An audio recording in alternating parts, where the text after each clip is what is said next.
This week on the Jock and Nerd podcast, we review Furiosa, a Mad Max Saga.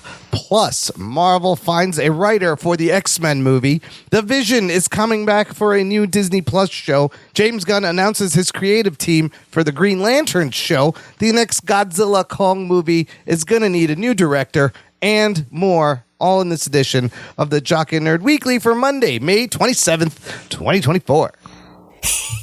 You know who this is, and you know why you're here. You want all the latest comic book and superhero TV and movie news, and by God, you found it.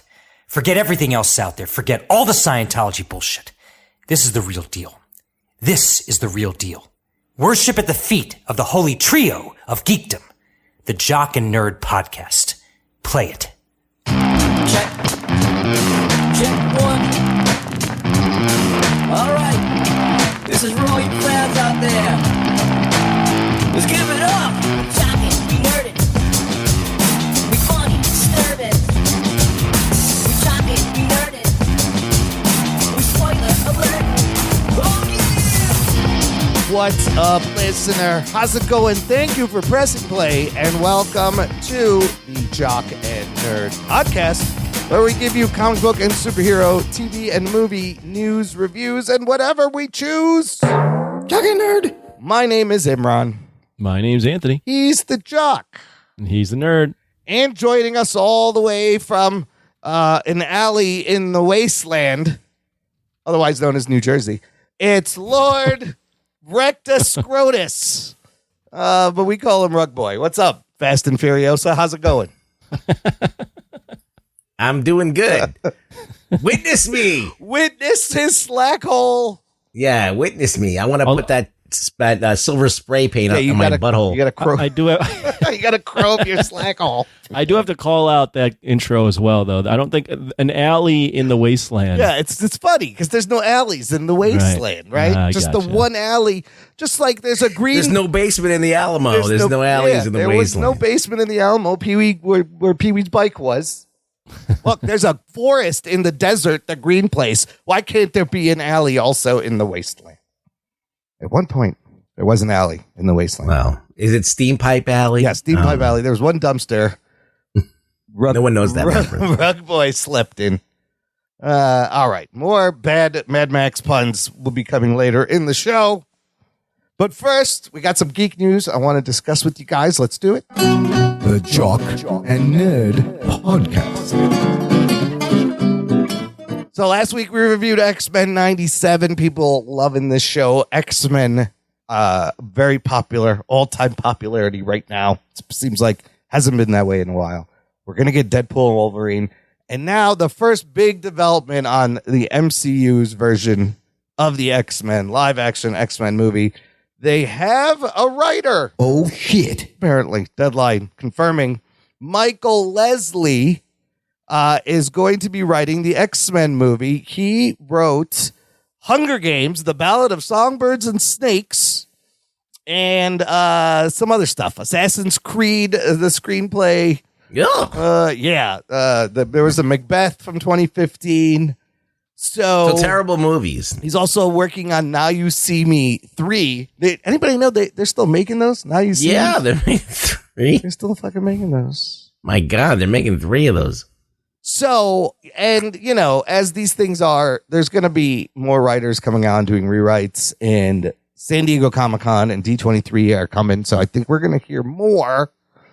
But is this exciting? At least the development has started. When do you think this movie should come out? And what should this Leslie be writing for this first movie?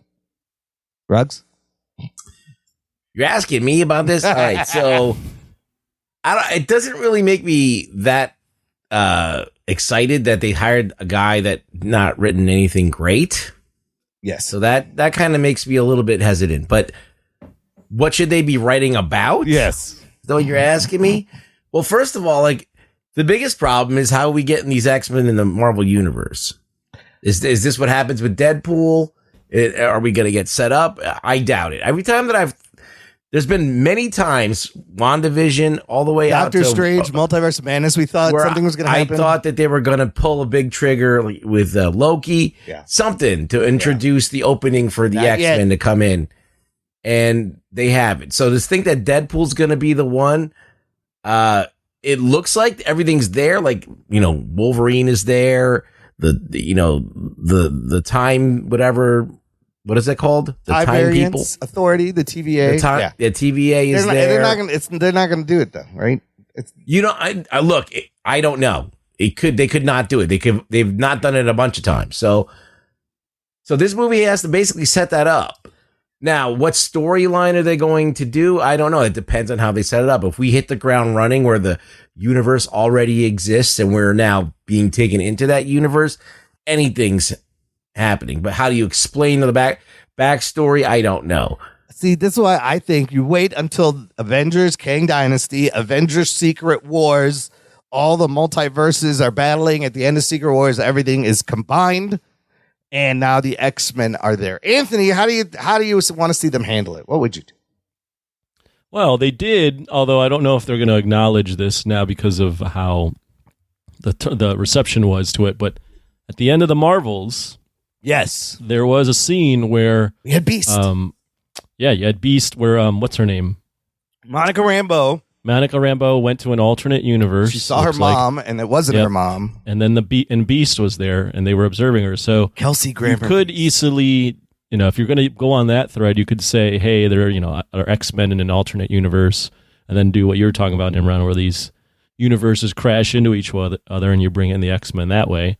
As far as what do I want to see, what was the other question? Well, what should I mean? Excited? How are you excited? I mean, it's a writer. I'm only excited because they've started. I don't think. That's the writer part is like whatever, especially with some of those scripts. But it's the fact that they're like, oh, we need to fast track this. Yes, is exciting for X-Men fans if you want to see them in the MCU. It seems to me the 97 haze. All this stuff is making them go, oh, X-Men are still really popular, and if you do it right, you can strike the right chord with people and make some money. So it's like that's what we're gonna do. Apparently there's that Avengers, that 5 though, the Avengers 4, 5. Yeah, 5. I saw some stuff on the internet where they were saying that this Avengers film might be more street level or like lower stakes. And that Secret Wars might be a part 1 and 2. Oh, and then there'll be 3 more. Yeah. But who knows? We don't know what they're doing with Avengers 5 yet. The safest bet for X-Men is to start it midway through where Professor X has already gathered the X-Men. They're all living in the mansion. Which team is this though? Is this like the well-known team? So the Wolverine, Storm. Yeah, like Beast. what we have in the X-Men cartoon, but maybe you got Colossus in there and Shadowcat. Okay, maybe you have Kitty Pryde, and Thunderbolt over there or whatever. Yeah, Thunderbolt. Thunder, whatever. Okay. The guy, the Indian guy. Oh yeah, Thunderbird. The Native American Thunderbird. Thunderbird. I know who you're talking about. Yes. Thunder something. The Indian guy? Dalsim he wasn't from Street Fighter? That Patel is that? I said Native American. But Amber Mid Thunderwolf. I don't know, something like that. Yeah. I don't remember. He was. I don't remember. It's like escaping me. It'll come back to me mid-show.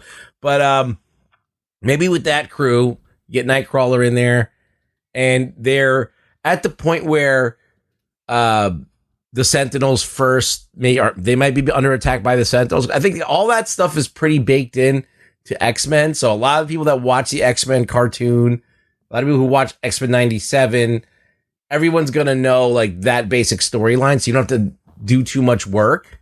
And then you could just go from there. And then you can cover all the other stuff. Well, Thunderbird. It is Thunderbird. John Proudstar. Yeah. He was part of Giant Size X-Men #1. Oh my God. He was in Giant Size X-Men #1. Yeah, that's the one I was talking about. He's got a cool he was always cool. He's big, intimidating. I think Starfire's in there. Isn't he in that one too? Yes. Yeah, I see his picture too. What I think they'll do, I think they'll do a combination of new Giant Size X-Men, so the new X-Men. Yeah. Obviously, you'll still have Cyclops and maybe Jean. Yeah. Then I think they'll do what they did with 97, where you'll throw in like a more modern character, like more for a Sunspot. Sunspot was great. something like or someone like maybe I'm not aware of, but has been in the comics for the last 5 years or something like that. But can you even start it like the cartoon where we're following like our point of view character that suddenly they're hanging out at the arcade and now giant sentinels are chasing them? No, I mean, you don't want to do the exact same thing. Yeah. And now because you've started because the X-Men 97 starts with Jubilee, right? Yes, and then then they did the kind of when X-Men the first one came out. Yeah, they did a similar thing. They just did it with Rogue. Yeah. In where it was Rogue's point of view, Yeah. and you felt like you were getting introduced to it through Rogue. And in Days of Futures Past in the comic, anyways, I think I like Kitty Pryde when she's the point of view. Like I always thought that was a great way too, is using her as the point of view, just joining. Why don't you just start it from the point of view of Cyclops? You could do that too. It all depends on how they are going to say there's X-Men. We've been given a couple of things. Patrick Stewart and in the Marvels, they said they were mutants, and maybe Namor is a mutant, but Miss Marvel's a mutant. Your girl, yes, she's a mutant. And who's that? Maybe you could do when they first open up the school outside of the main team. So you had the first class, right, which is like Cyclops, Jean Grey, Beast, Iceman, and Angel. Yeah. And then now they're expanding and they're opening up the school, and then you could have all the. And it's the point of view of Cyclops and them basically trying to teach these kids like about being an X-Man, and everybody can be on the same page. Do you have them as part of the MCU right away, or do you do an alternate? Because it doesn't make any sense, in my opinion, if they were there the whole time. Where were they? But that's going to be hard to explain. If all realities merge into one, then it would make sense. We just didn't know, but they were there. Yeah, we just know because they were in another reality. It's going to be very tricky. This is going to be very tricky to navigate. Good luck, writer of Hunger Good Games. luck, Michael Leslie. This ain't no Hunger Games. Yeah. Figure that one out. Anyways, listener, let us know what you think. Are you excited for the beginning of the development of the live action X-Men? Join this conversation. Join our Facebook group. It's called Jock and Nerd Nation. Jock and Nerd. There's a link in the episode description. It is a closed, exclusive group just for you. Get in there. Geek it up. Okay. Other fun things from the MCU. They've announced their first new TV show in a long time. I feel like they did that Agatha thing. We're getting some, but they haven't announced anything new. We know they're slowing everything down. And this show is going to be the Vision show that was going to be something called Vision Quest, but it seems like they're revamping all of that. Variety reporting a new untitled Vision series in the works, and I think Paul Bettany's returning, and this time they have a showrunner, Terry Matalas, who is the Star Trek Picard executive producer. And what's his OnlyFans page? Well, we'll find out before the show airs. That's a new requirement for Marvel. Everybody has to have like their butthole open on OnlyFans. Currently on track for 2026 premiere, but we're getting White Vision back. What it is? Can we see your butthole, sir? Is your butthole on the internet anywhere? You're Yes. You're hired. Yes. You get the job. I think it's going to be. Last time we saw the Vision, he was the White Vision, and he took off in WandaVision. There was rumors that they were going to do that whole mini-series he did where he raises a family and tries to integrate. Well, I guess that was kind of WandaVision. But I don't really care about this. No, I think this is really a boring idea. Why are they even bothering with Vision? He's like not a compelling character at all. Is this any better than the Agatha or Ironheart show? Marginally, because Vision's an actual character that does stuff. Yeah. But like, I don't know. I don't give a shit about this. Anthony, geek boner, floppy jock, you don't care? I'm a little more in the middle. I think if they're doing the White Vision, there's something they probably could play up something about like him kind of figuring out his place in the world where he's Vision, but he's not really that Vision, but he has all the memories of living like that person, but didn't do anything, didn't actually live it, right? Which I think could be some interesting internal struggles for that character. He's got White Vision privilege. He gets all the promotions. People hold doors open for him. He's like, "What's going on? I don't understand." You're just gonna give me this When I loan? was red, no one gave me these jobs. You're just gonna give me this loan with no collateral? That seems odd. No, but I would love to see. Yeah, I like that idea where he's a ghost and he's got to find his memories, but maybe he builds, like in the book. Well, he has. builds I know it's the opposite. He has memories. Yeah. Of things he lived, but he didn't actually live them. You didn't actually do them. Who is the true Vision? The previous rumors were it was going to be that family, Vin and Viv, and he makes a family, and it's that series was really good. The comic series was fucking brilliant. But it's just interesting they haven't announced a new show in a long time. I feel so they're back to some new things slowly. Maybe Comic-Con will learn more about this stuff. I think San Diego and D23 might be pretty exciting and fun this year with a lot of announcements. For not to leave DC out of the loop here, James Gunn officially announced a writing team for the Lanterns show. The Green Lanterns, just call Lanterns. He's got Damon Lindelof, Emmy Award-winning Lost and Watchmen creator Damon Lindelof, working on the pilot script with Ozark showrunner Chris Mundi and Tom King, comic book writer Tom King. So you got Lindelof, Chris Mundi, Ozark, and Tom King writing this show. This is kind of cool. Geek boner. I'm not a huge fan of Tom King. No. But I love Mundi. You love some Mundi because Ozark is a pretty good show. And Lindelof is great. He gave us The Watchmen. I just like the word Mundi. Access Mundi? Why are you going to the Access? I wonder if he's from the Access Mundi. Access Mundi. Anthony. Seems like I mean, those are all names that I recognize. So. Yeah, right? That's a good start. Yeah. I mean, Lanterns has the potential to be an epic prestige fucking Game of Thrones in space cop show, whatever. There's so much cool shit you could do. Lanterns is, I mean, the lore there is huge. And to do it episodically on a TV show, I mean, if it's done right. My only concern with Lanterns, besides obviously writing, is one of the more important things, but especially for TV, is that, I mean, that you need a huge budget to do Lanterns, right? Yes, unless you just ground them on Earth, but then what's the point of doing a Lantern show? Yeah. But a lot of these shows are getting pretty big budgets. A lot of these streaming movies are getting big budgets. So I think it will all depend on how Gunn's universe starts and how it lands with. It's just crazy. I feel like that there should be a tipping point where visual effects becomes very cheap. Right? Because you've created all the assets, you have everything. Yeah, how much are they recreating? Each time? You could just keep you have everything done now. You have 3D scanners, you can scan people's faces. Like a lot of the guesswork is done. I know that. Why is it still expensive to do stuff like that? Anyway, they should be doing a big show with big effects on this, and I am excited for this because I think that's something that we need to we see all of these crazy aliens and space shit. That'd be great. That would be awesome. And it'd be different from what we've seen. Yeah. Don't put it on Earth and show us other Lanterns. It'd be great to see Jon Stewart and all of them live action. Right. But we'll see. Okay. So those are all people joining projects.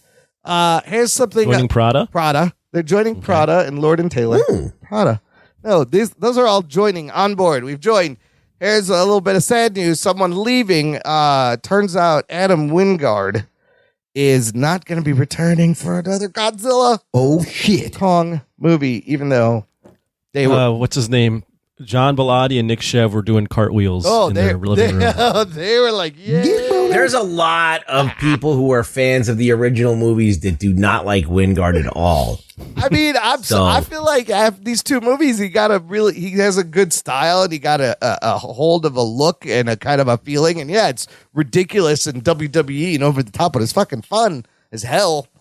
But I guess, I don't know. What do you guys think? It's okay. Let's give someone else a shot now. Well, I think that Adam Wingard did something really remarkable. I mean, not in the terms of story or anything like that, but he was the one who figured out how to make the fight sequences and have the action sequences the centerpiece of what it is.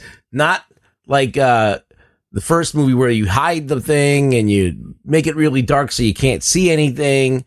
And And then you had the other guy who like had wind and rain and everything's obscuring what's going on. Yeah. Weird camera shots. Yeah. He pulled the camera away, locked into the narrative, and made a great fight sequence that was very memorable and very satisfying. Everything else, not so good. But like that was the thing that far and away we were waiting for. And now that he's shown us how to do it, maybe they have the blueprint of what they want. So if they hire a new director, maybe hopefully he'll be like, okay, this is what they got right. And kind of keep that, but then improve everything else that Adam Wingard wasn't interested in.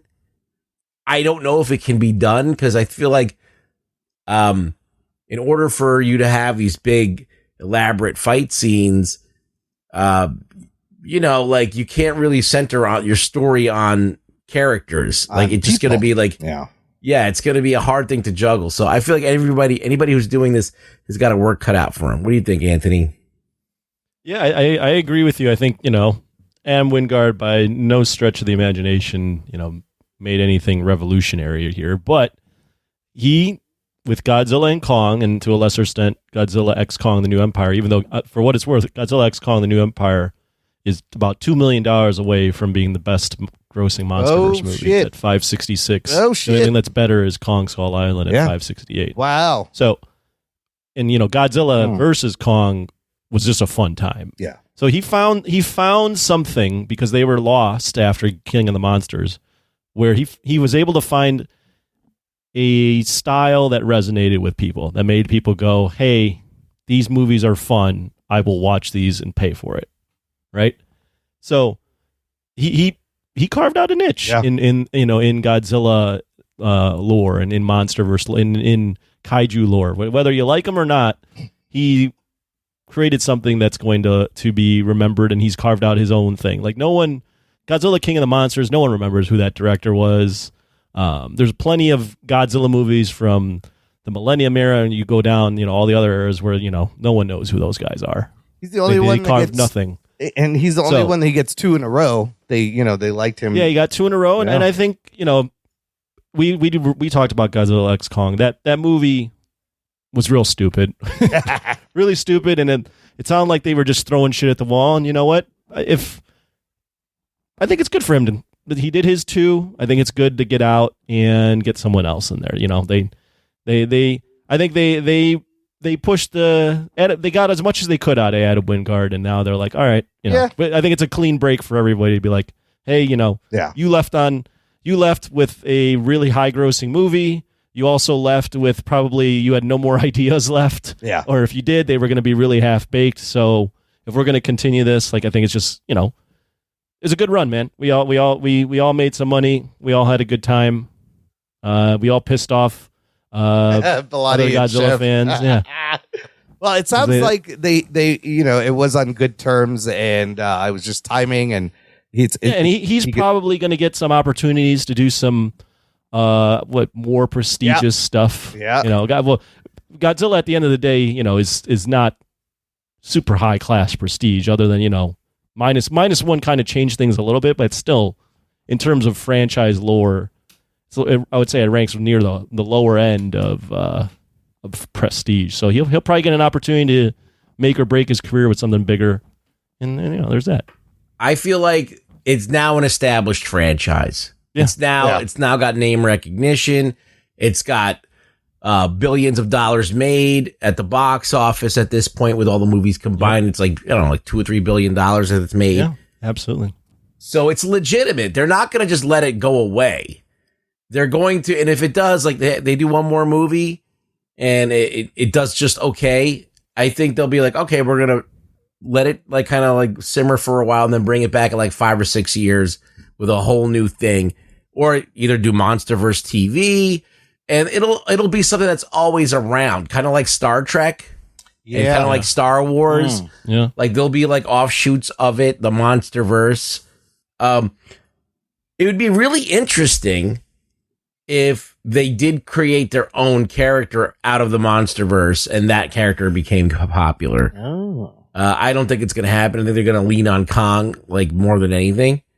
But they have this new Little Kong, and they got they got the fat little Doug character, which is like the little lizard that they make. Oh yeah, that to. shows up and steals his wolves in the beginning. Right. Yeah. So they made a figure of that. Yeah, they had Tiamat and they killed him. You could have kept Tiamat. Yeah. So Tiamat. So there's options for them to do things. They could really make this franchise last for like a legitimate like Star Wars or anything like that.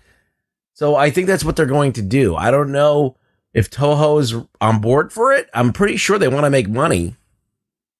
So Adam Wingard could have come back in a few years. You never know. Yeah, it says he's open for a return. And look, you got to give him credit. Like you said, he's about to give him the biggest box office Godzilla MonsterVerse movie. It'll probably take number one. It's I know. close. Yeah, he. That's a good point that Ruggs made to it, because Godzilla is a lasting franchise, but it was a lasting franchise because of Japan. Right. It never was an established American franchise until this happened. So now it has it has roots now in both, where, Japan, it's always going to be a thing. But now America, it was just American fans watching Japanese films. But now there's a whole, 10 years of established money-making, American-made, big-budget Godzilla films. So, yeah, I think it's now, like Ruggs said, it's going to be part of the zeitgeist where they'll make them. If it sucks, they'll put it on ice for years. They'll bring in a new, fresh look.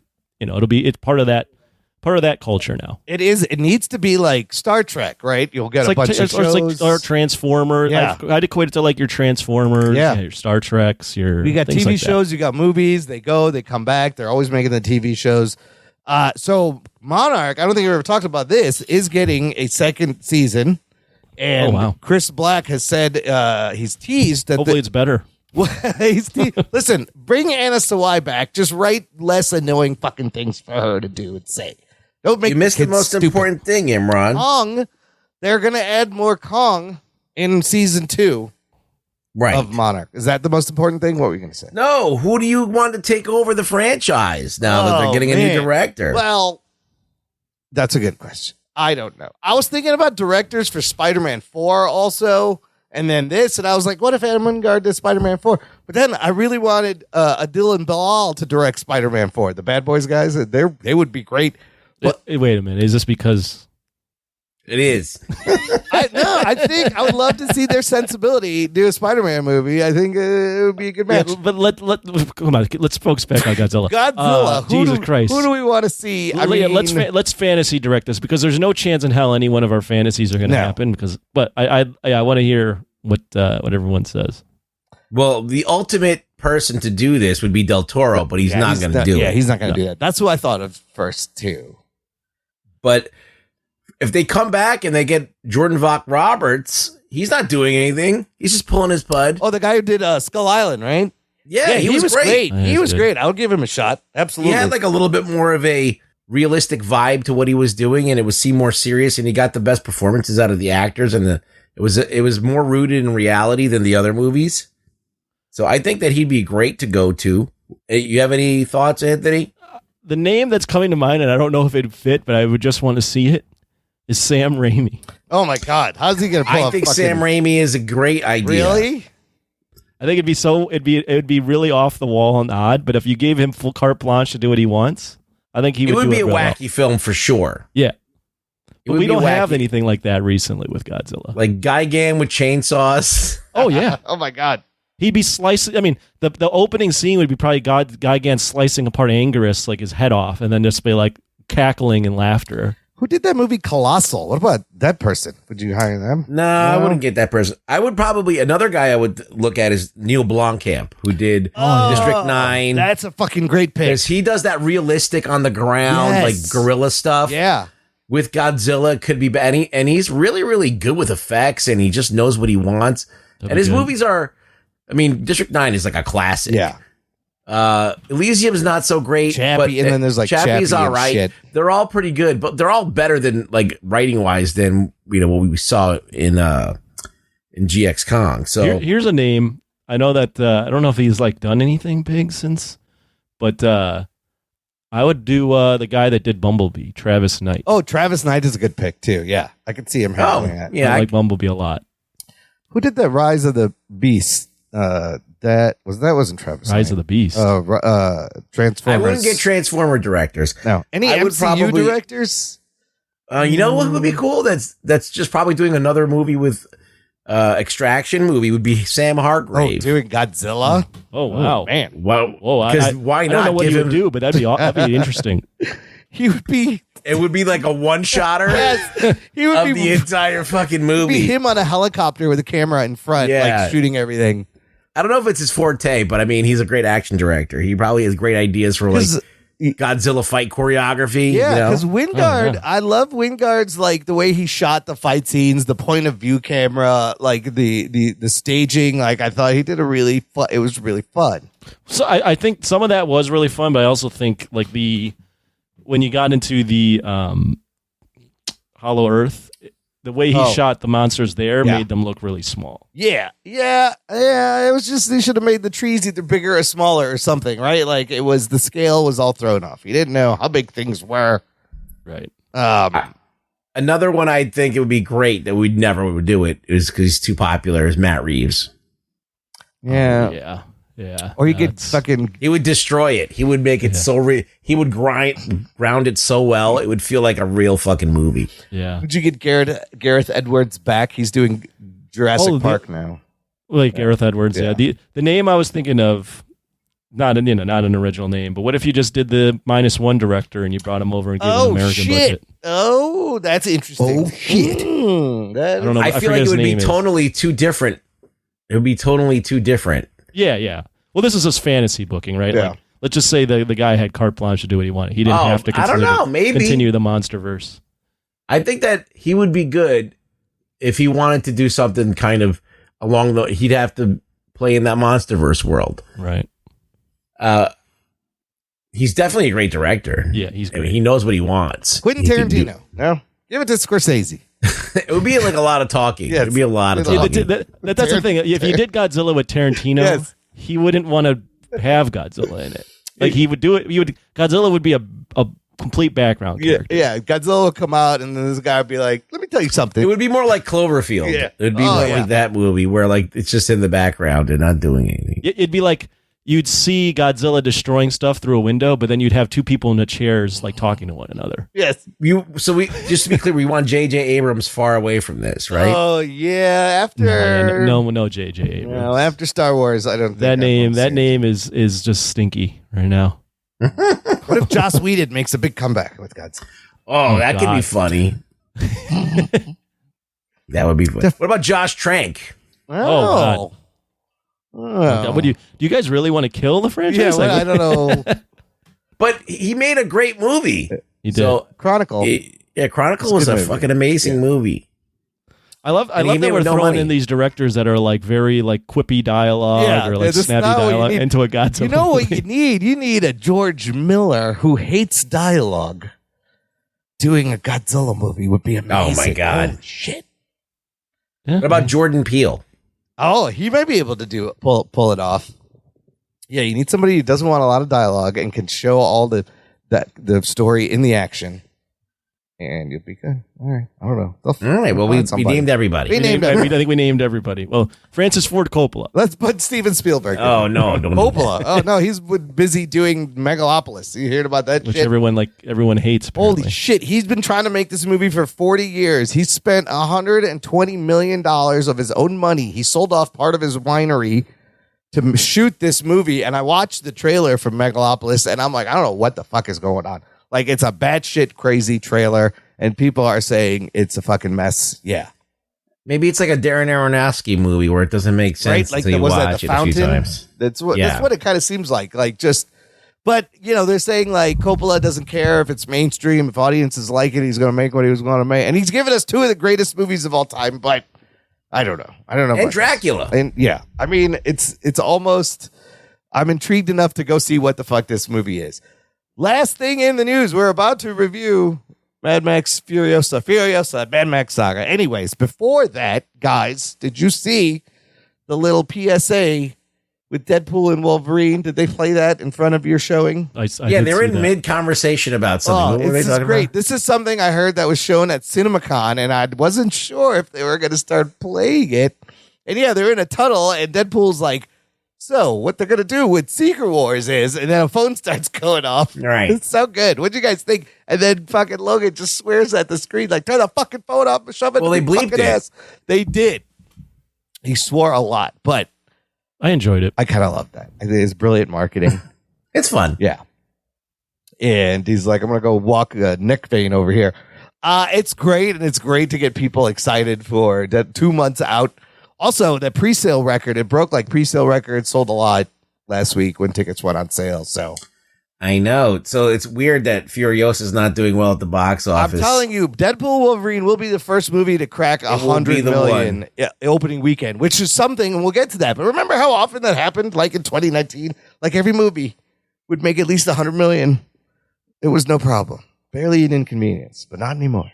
We will talk about all of that after the break, after some promos. We'll be right back. Talk about Furiosa right after this. After these messages, we'll be right back. Was A Quiet Place inspired by Signs, It Comes at Night, and War for the Planet of the Apes? Was Ready Player One influenced by Avatar, Wreck-It Ralph, and The Last Starfighter? Is the Hurricane Heist more influenced by Sharknado or Geostorm? These are the kinds of questions my guest co-hosts and I discuss on my podcast, Piecing It Together. Every week, we look at a new movie and try to figure out what other movies inspired it. Whether it's the story, the character development, tone, or even use of music. Every movie was influenced by something that came before, and we want to figure out what. Check out Piecing It Together on your favorite podcast app or check us out on piecingpod.com. You can also follow us on social media at piecingpod. Piecing It Together is a part of the All Points West podcast network. Check out what's been going on with the Pop Culture Cosmos Show and the PCC Multiverse. I see the potential for basically like another Netflix kind of paradigm shift where here comes this other major player. They have a ton of resources. Apple could change the way that entertainment is consumed. They say it's the only time this year that you'll have stars from each brand battling each other, and we know it's not going to be the case, but they like to say that, and more power to them, I guess. Well, it's a big first step, bringing all those superheroes together. There were definitely some parts of the movie that I really enjoyed, and then there were some parts that I thought just kind of fell short of expectation. Part of it has to be something to do with how it's being promoted, and this is a thing where audiences do not agree with critics. That's the Pop Culture Cosmos Show. And the PCC Multiverse, every week on Apple Podcasts. And over a dozen of your favorite streaming and podcasting options. Doc and Nerd.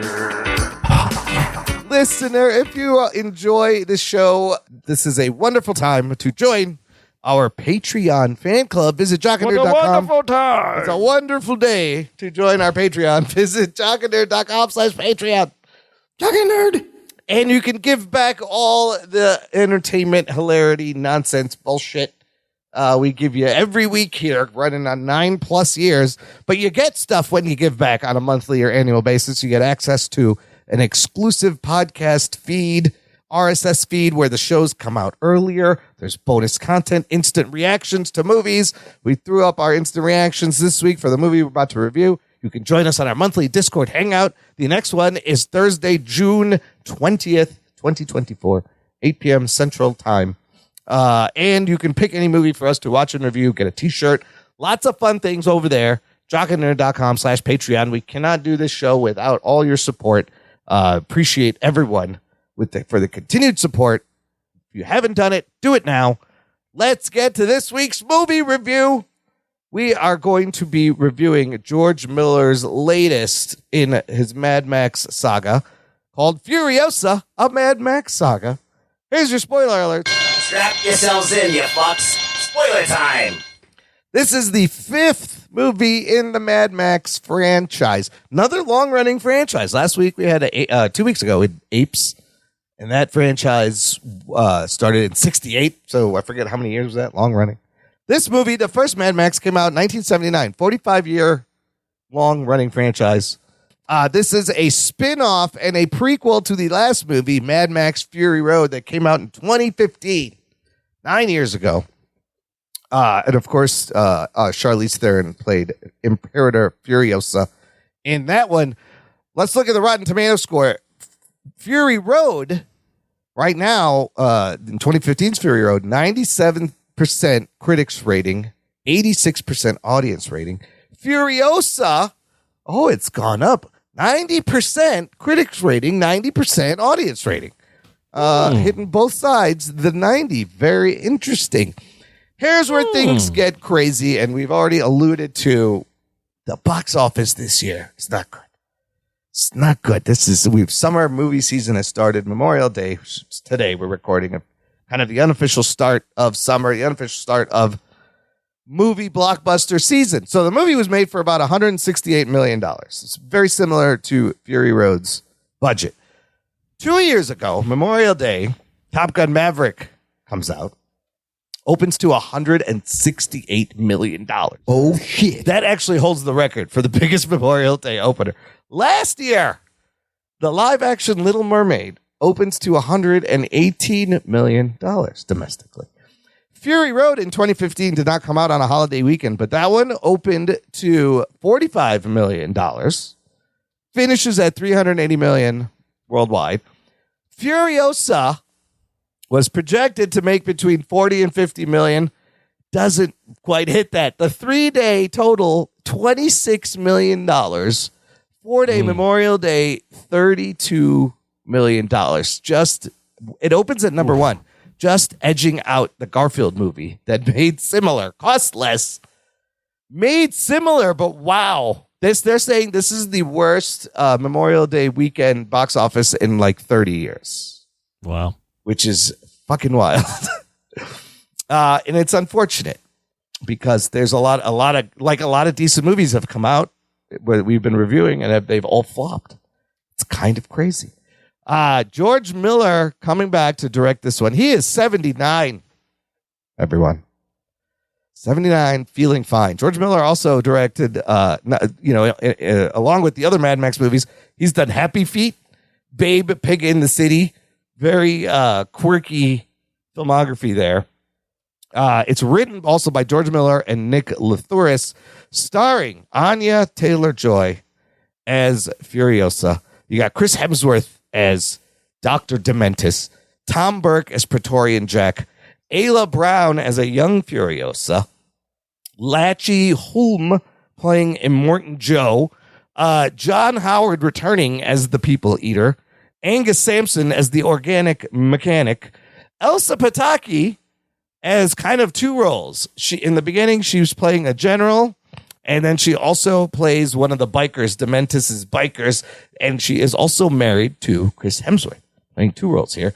And then you have some other cast members, Nathan Jones, Josh Hellman playing Immortan Joe's sons. But that is your main cast there. Oh, I didn't mention who was playing her mom. Charlie Fraser playing Mary, and is also Furiosa's mom. Okay. She was in that movie with, what's it called? The girl with the big boobs. Oh, with Sydney Sweeney? Sydney Sweeney. She was in that movie with... Oh, she's in Anyone that But romantic You. comedy one. Anyone But You. Anyone But You, yeah. Yeah, she's in that. Yeah, Charlie Fraser playing the mom. Okay, so, Anthony. Yes. This movie's rated R. 2 hours, 28 minutes. The longest one of these Mad Max movies yet. What happens in Furiosa, a Mad Max Saga? Well, as you know, it's a prequel to what we saw in Mad Max Fury Road, and it is about Furiosa and her getting captured as a child and seeing something horrible happen to her mom, and this long saga of her growing up in the Mad Max world and becoming a hardened warrior to eventually get revenge on the people that did her wrong in her childhood. It's a revenge flick. Yeah, it's a revenge flick informing us about Charlize Theron's character, which I don't know how many people wanted to know more, but here we go. George Miller is giving us more. Apparently, George Miller, you might get into this later, but apparently he wrote this alongside Fury Road. Correct. He wrote a long time ago, and this was originally going to be an anime. Yes, and he wanted to shoot this first, and then Fury Road. He wanted to. He was going to do an anime while Fury Road came out, and then he realized he wanted to be much more involved in it. So this has been in the works for a while. Yeah, and it explains why it is confusing that it's a prequel. Like, why wouldn't you just made this first? But he did want to make it first. Things didn't work out that way. And it's kind of neat because you can watch either movie in either order, really. It works both ways. You don't necessarily need to have watched Fury Road to get this movie, I don't think. Anyways, Anthony, coming out of this, 2 hours and 28 minutes. What did you think? Furiosa. I'm not the biggest Mad Max person. I haven't seen all the films, but I do appreciate what he's done with this universe. And coming out of Furiosa, I thoroughly enjoyed the movie. I like a good revenge flick. I like a good action flick. This is both of those. I like Anya Taylor-Joy. I think she's really strong in this movie. The world he's created, this is almost 40 years now of world building, plus 45 years of world building. Yeah. So he's got that sandbox to play in. I think one of the things, too, that George Miller does a good job of is every movie is kind of like reinventing itself. So, for example, Fury Road is this long chase movie, not a ton of dialogue, where this is a revenge saga. He cuts it into, I think, 6 parts, 5 or 6 parts. Yep. It's this long, sweeping saga of revenge. He's always kind of reinventing Mad Max as he goes along. Overall, I liked it. I would say just right off the bat, if I had to point out one criticism right away, it would be, I think that at times the CGI is a little off. Yeah. It's not as gorgeous of a film to look at as Fury Road, which is kind of surprising given that movie was 10 years ago. Yeah. But overall, I thoroughly enjoyed the flick. I enjoyed Chris Hemsworth's fake nose. I was laughing every time I looked at his fake fucking nose. George Miller does a good job of being like weird and like kind of dark, but also comedic. Yeah. And I think it's just a good blend of all the things George Miller does well. And I really enjoyed it. And Anya Taylor-Joy, again, just very solid. I think everything was fun. It was a good time. Yeah, nice. Yeah, some of the green screen compositing is a little rough in this movie too at times. Yeah, it reminded me of some Marvel films at some times. Yeah. Like they're using the volume, or it's just not lit to match. There was some weird shit going on. Ruggs, opening thoughts. Does George Miller deliver? It's one of those weird things because, like, when you watch Fury Road and you watch this and you go back, I watched all of the Mad Max films. Oh shit. And so I was just into it at that moment. Yeah. So I was like, they're all on Max, I believe. So I just watched them. Apropos. Great time. It's on Max. It's on Max. So, easy to find. So he is kind of a genius director, and I'm like really surprised he hasn't done more things outside of Mad Max. We almost got a Justice League movie from him, and that would have been crazy. But he did have a movie just 2 years ago that nobody saw. Yeah, the 10,000 Years of Longing or something. Yeah, and I was like, oh, George Miller, and I was curious. I never got around to watching it. Didn't do well. But we want to see him do action. Yes. We don't want to see him do romance. Correct. So that's already in the wrong wheelhouse for us. But as far as this film is concerned, I think it was a very strong movie. It was very strong. Not as good as Fury Road, but like still like very pleasurable. Didn't have to be this long, but it didn't bother me either. I was not looking at my watch at all other than to know like what time it was, like not like how long does this movie have left. The weakest link is all about if you think Chris Hemsworth is good or bad in this movie. So this is interesting because I know you said that in your instant reaction. And the responses have been across the board. He's either the best thing about this movie or he's the worst thing about this movie. I didn't hear his instant reaction. I want to hear what he has to say. Okay. But if you're in the camp that you feel like he was miscast a little bit, then it's going to like, it's not going to really kill the movie for you. It's still very enjoyable, but it's going to seem like, to me anyway, that he was doing a cartoon impression of what a bad guy is and not really being the bad guy. You didn't buy it? No, he's maybe typecast. I don't know. Like even the nose and the fake, he still seemed to be Thor to me, very Thor-y. So he didn't kind of shed that. But if you like that, if you like Chris Hemsworth and you like, I feel like he's more of a different character in Extraction than Thor, than this character than Thor. I feel like that's closer in the range. He's kind of doing a similar thing with Thor.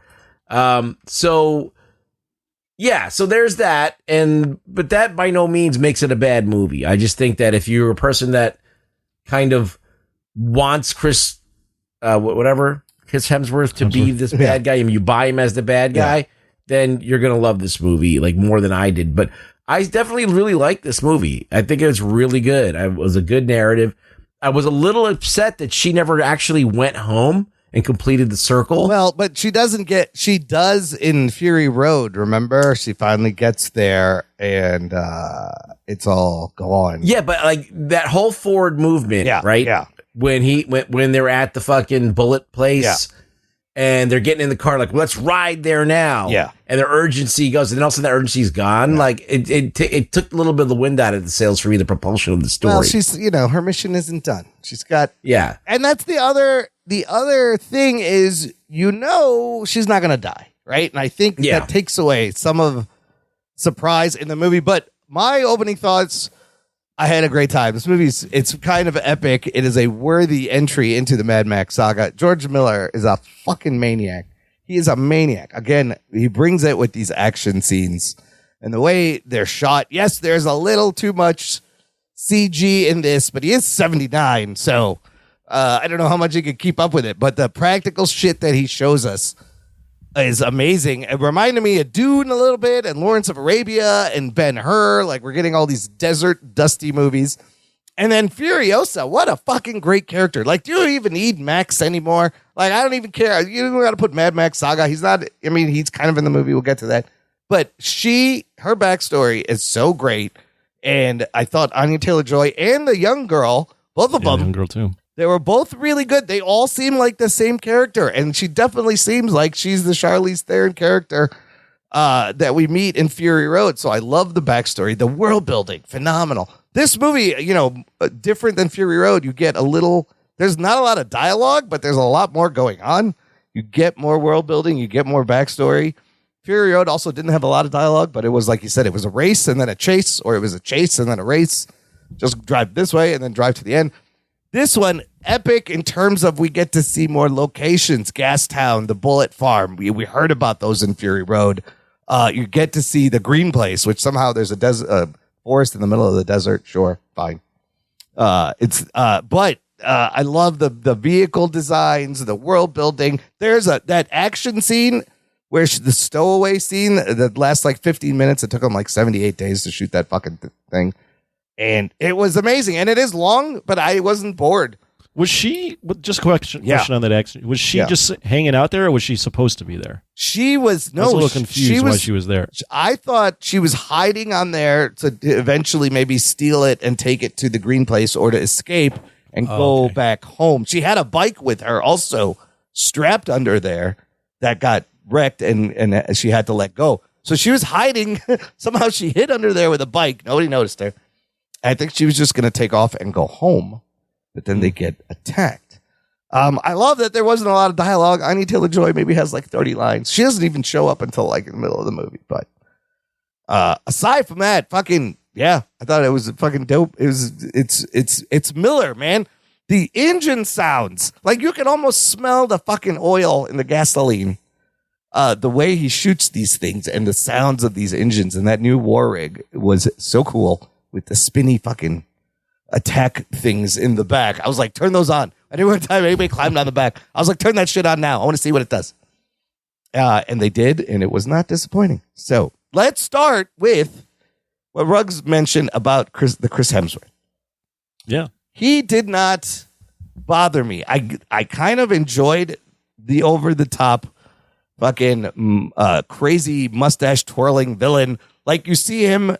It shows his range. You see him be kind of empathic and want to protect her, but also see him kill his own people and be completely evil and just look out for himself. And his character from the beginning to the end, I thought was very interesting. I think the nose helped. I felt like he disappeared in the role. Like the nose kind of helped to forget that it was Chris Hemsworth. And I kind of enjoyed him in this. What'd you think, Anthony? He almost stole the scenes he was in. I enjoyed him. I would say the nose made it like funny for me. I didn't take the nose seriously, yeah. But if you've seen Road Warrior, that villain is also a weird looking dude. They're all weird. Yes. So I kind of bought Humongous. it. Yeah. I bought it. I bought him. I enjoyed a ready, like the whole thing he was doing. Yeah. I also enjoyed at times how dark it would get with him. Yeah. With him killing the mom in front of her, or killing the boyfriend by having him being dragged off on a car and having dogs chase him. So like Miller does a good job of just when you think this is just a normal blockbuster. Yes. Miller will throw in some dark shit where you go, oh, this isn't just any sort of big budget film. He does that. Still, Miller's still a warped motherfucker. I mean, that's in all these Mad Max movies, right? That little perversion, and that's what makes them interesting. Even though, the Road Warrior, I think the guy's hand gets cut off with a boomerang or some shit, and a little kid jumping around. So he always does that. But overall, I wouldn't say he looked believable with the nose. Yeah. But I enjoyed the character. I enjoyed that he was on screen and doing this whole bit because I felt like I just thought I was entertained by it. I wouldn't say it was awesome. I would just say I was more entertained. Well, and then who is more intimidating? Because, you'd think Immortan Joe is always the bad guy, but then you got this guy who maybe... Oh, Immortan Joe is way more intimidating. Right? Who's worse? Whose crew would you rather be in? Maybe Dementis. It seems fun. It seems like they have a good time. I mean, I loved how what was the deal? Did his nipples get cut off in that one scene? Yes. Yeah. Is that... Because was it holding on to the car with the chains? I didn't understand that. And then you see blood, and I was like, did his nipples get ripped off? It was a dumb. The whole reason his nipples were attached to something was stupid. Were they attached to the bomb that was let to Gastown, or what was his nipples attached to? Yeah, he was attached to the thing that they brought in. I just like, why would you do that? But I was just laughing. I was like, this is Miller. Yes. He just at one scene he just wants to rip off a dude's nipples and have him bleeding. I'm like, he's got bloody nipples. He's standing there with bloody nipples. Look, I can't really complain because at the end of the day, it's a great action film, and that's what I live for. Yeah. And we've been getting them, but this is on another level. It's a huge sprawling adventure. It's a saga. Yeah, it's an epic odyssey that she goes through. And I had a good time with it. Even with those little things that I said about Chris Hemsworth and this and that, it still was a great time at the theater. And the fact that it's not doing well makes me kind of depressed because this is going to make it less likely that he's going to be able to make other movies. That is sad. We can touch on that in a little bit. Yeah. But I think to Rug Boy's point, I think that what makes it stand out is it is at the end of the day just a revenge film. Yeah. But it's set in the world that Miller's created. Yeah. And then he makes it this saga, with chapters. So you really get immersed into the world and, what Anya Taylor-Joy, Furiosa's character, is going through. So it's set in a unique location with the desert. And you have the different vehicles and chases. So, on the surface, it's a very simple story, but it's just the way George Miller does things. It's more than what it seems.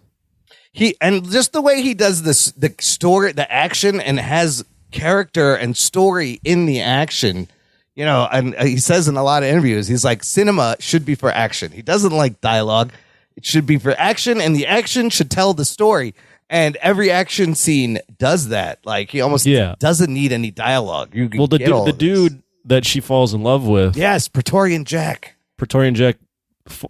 Respects her because of the action she's doing in the action scenes. Yes, because she's suddenly we don't see it, but there's a time jump, and she is this badass mechanic fighter. Well, everyone thinks she's a boy, and she's hiding out as a mute boy, and she fixes the rig. She's fighting off the fucking attack in that 15-minute scene. I love how he's adding aerial attacks. Right, that's a little different. Last time he had dudes on these poles swinging and jumping on vehicles, but then you got fucking hang gliders and those propeller backpacks with the parachutes, and they're just fucking hitting them from everywhere. It was such a great, that scene. Yeah, it was really great. That's probably the highlight, and it's not even at the end. It's kind of in the middle. It's action-wise. That was the highlight for me. It was the best action scene of the movie. It's the biggest spectacle for sure, but there's still some drama when they go to Bullet Town. Yeah. Yes. Oh yeah. Yeah. Bullet Town also. I mean, with the Bullet Town's more of Gunn. She's trying to snipe him and all these different things. And he does a lot of. I think George Miller does a good job of like throwing different variables in the situation. You have a feel for what the action is, and then he'll throw in this new car or this new vehicle or this new situation within the action. So like he ramps up the action really well within the action. That's true. Yeah, I'm trying to think, like, there's so many Dementis moments that I really liked, even though he was crazy. But like Furiosa also had great moments, but he was almost in it longer because he was in it the whole way through. One question I did have though is, no one just like recognized, Immortan Joe or that big fuck that loses her. Like, hey, that's the girl I wanted to fuck. The whole time because she cut her hair and she's wearing. But then like once her hair comes down, they're like, no one's like, wait a minute, oh, that's her.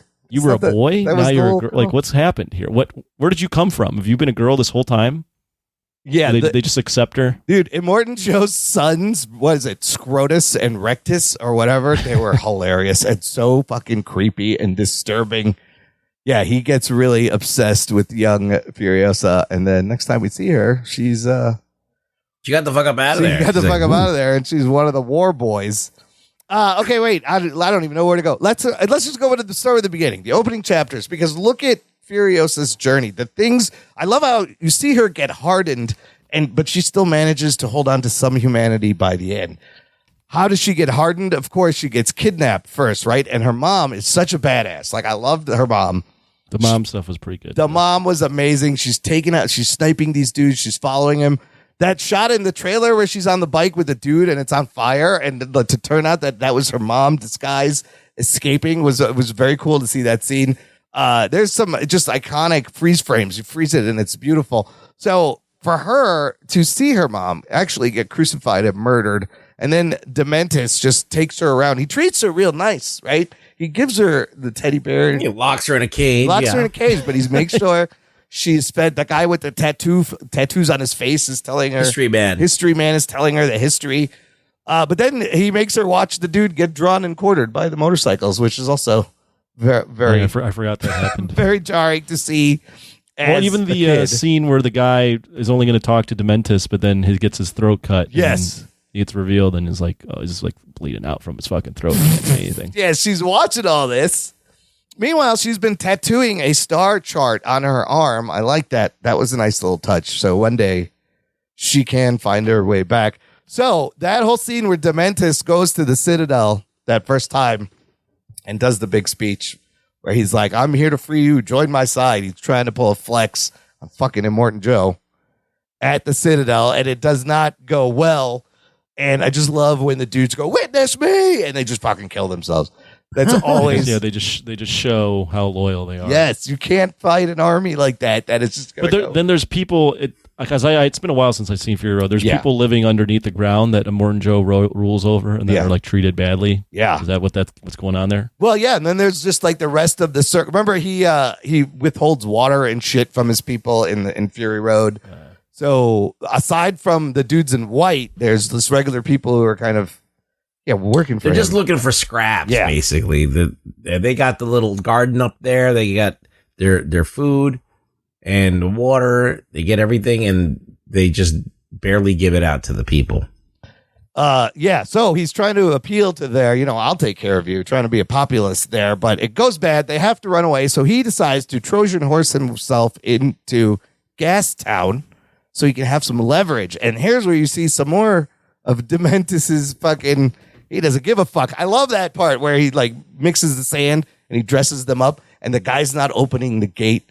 The guy's like, something's weird. And then Dementis, make it look real. Make it real. Yeah, he's just like, make it look real. They're like, what? And then they just start fucking killing his own people. I was like, oh, fucking Dementis don't give a fuck. Like, turns out. Make it real is great. So then Dementis trades services and stuff with Immortan Joe, but Immortan Joe wants Furiosa, and he wants the mechanic. Who is in Fury Road. He's the guy looking after the wives who delivers the babies. The organic mechanic. He's also a medic. And then, this is where she eventually escapes and we time jump forward. Did you want to see her get trained a little? Because they don't really show us. There's no like training montage. I mean, I'm sure that they cut through that whole part where she, does her deed on that big long semi, that whatever that thing is called, war rig. Yeah, and then the other guy Jack takes her under his wing. Yeah. So maybe I'm assuming she gets more training. She was already a badass, I think. Yeah. Just naturally, her mom seemed to be training her too, right? Well, I think the whole where she comes from, those people are very well trained. Yeah. Also, it's interesting. They say at one point she was like, you got to make sure they don't stay alive. Anybody's seen this place, we have to kill them. Like they're super. And even the young Furiosa like kicks that guy when he's about to tell her. So them being so protective about that place was great.